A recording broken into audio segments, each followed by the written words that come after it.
இன்னைக்கு வந்து ஒரு சேஞ்ச் இருக்கு. இன்னைக்கு வந்து என்ன சேஞ்ச் கண்டுபிடிங்க கிளைமேட் பாக்கலாம். சேஞ்ச் தான். ரொம்ப வெயில் ஏறிடுச்சு. குளிச்சிட்டு வந்தாலே வெக்கையா இருக்கு. யோ கிளைமேட் சேஞ்ச் இல்லங்க. இன்னைக்கு வந்து என்கிட்ட ஒரு சேஞ்ச் இருக்கும். நல்லா நீங்க யோசிச்சு பாத்தீங்கன்னா உங்களுக்கு தெரியும். கோட் பரி கோர் பதி. அடுத்த வேலை சொத்துக்கார முதல் கேள்வி. முடி ஆட்றா முடியல தான் நினைக்கிறேன். முடி ஹேர் கட் பண்ணிருக்க. லைட்டா கொஞ்சம் இது பண்ணிருக்க. ஹேர் கட்டா? ஹேர் கட் இல்ல. ஹேர் கட் பண்ண மாதிரி நல்லா அழகா வச்சிருக்க. முடி வச்சிருக்க. முடி வச்சு ஹேர் கட். த்ரெட்டிங் மாதிரி. த்ரெட்டிங் கன்ஃபார்ம் த்ரெட்டிங் தானா? இல்ல. த்ரெட்டிங் பண்ணனும் உனக்கு. அது பண்ணனும். ஆமா பண்ணனும் சொல்லிட்டு இருக்கேன். பண்ண மாட்டீங்க. என்னன்னு கண்டுபிடிங்க.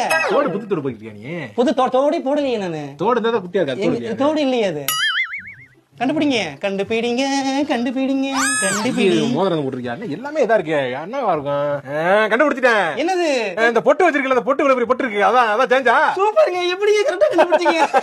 கேட்டா நான் கட் பண்ணிடுவேன். நான் அச்சி கையோட காண முடிச்சேன். ஏன்னா இவ்வளவு பெரிய உடம்புல இவ்வளவு பெரிய Dress போட்டு அங்கிட்டு இங்கிட்டு ஓடி ஆடி சுத்தி காமிச்சிருக்கனே. இந்த புது Dress கூட உங்களுக்கு தெரியல?